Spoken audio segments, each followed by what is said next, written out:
लड़के को गलती से एक घायल ड्रैगन मिल गया। वह धीरे धीरे पास गया और गर्व महसूस कर रहा था क्योंकि यह वही ड्रैगन था जिसे उसने पिछली रात घायल किया था। लेकिन काला ड्रैगन मरा नहीं था। उसका शरीर रस्सियों में बंधा हुआ था और वह हिल भी नहीं पा रहा था। उसकी कोमल आंखों में देखकर लड़के को दया आई, लेकिन उसके पिता ने हमेशा कहा था कि ड्रैगन बुरे होते हैं। बचपन से ही वह एक ड्रैगन को मारने का सपना देखता था ताकि अपने पिता को गर्व महसूस करा सके। उसने खंजर उठाया, लेकिन जब उसने काले ड्रैगन की दयनीय हालत देखी तो वार नहीं कर पाया। काले ड्रैगन ने धीमी आवाज निकाली। भावनाओं से जूझने के बाद लड़के ने रस्सियां खोलने का फैसला किया। ड्रैगन तुरंत खड़ा हुआ और लड़के को गिरा दिया, लेकिन उसे चोट नहीं पहुंचाई, बल्कि वह मुड़ा और चला गया। उसकी पूंछ घायल थी, जिससे उसका संतुलन बिगड़ गया और लड़खड़ाते हुए वह गायब हो गया। लड़का एक वाइकिंग था। वे एक छोटे अलग थलग द्वीप पर रहते थे। वहां अनगिनत ड्रैगन रहते थे। वे कभी कभी गांव पर हमला करते और ग्रामीणों की भेड़ें चुरा ले जाते। ड्रैगन उनके दुश्मन बन चुके थे। गांव के मुखिया का बेटा होने के नाते लड़का हमेशा से एक ड्रैगन का शिकार करना चाहता था, लेकिन उसका दुबला पतला और कमजोर शरीर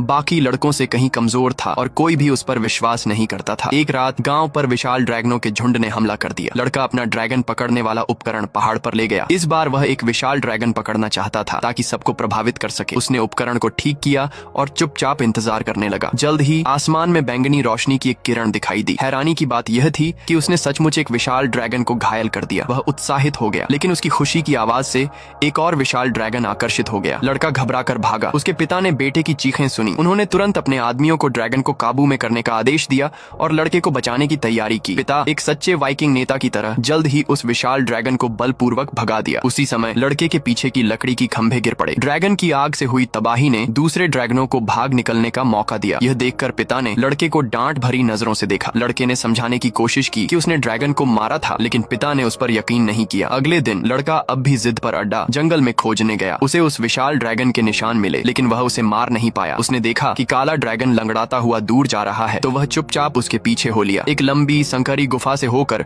वह एक छुपी हुई जगह में पहुंचा। उसने चारों ओर देखा तो जमीन पर ड्रैगन की चमड़ी के टुकड़े पड़े थे। उन्हें देखते हुए अचानक काला ड्रैगन आ गया। सौभाग्य से उसने लड़के को नहीं देखा। लड़के ने अपनी नोटबुक निकाली और उस काले ड्रैगन की तस्वीर बनाई जिसे उसने पहले कभी नहीं देखा था। जब उसने चित्र पूरा किया तो उसे पता चला कि काले ड्रैगन की आधी पूंछ गायब थी। वह वहीं फंसा हुआ था। अचानक लड़के का पेंसिल गिर गया और ड्रैगन का ध्यान उसकी ओर चला गया। ड्रैगन ने उसे पहचान लिया। वही लड़का जिसने उसकी जान बख्शी थी। लड़के ने उसकी आंखों में जिज्ञासा देखी। उसने समझा कि हर ड्रैगन मारना नहीं चाहता। शायद इंसान और ड्रैगन अपने रिश्ते को बदल सकते हैं। उसने काले ड्रैगन से दोस्ती करने का फैसला किया। प्रिय दर्शकों, क्या आपको लगता है कि लड़का सफल होगा?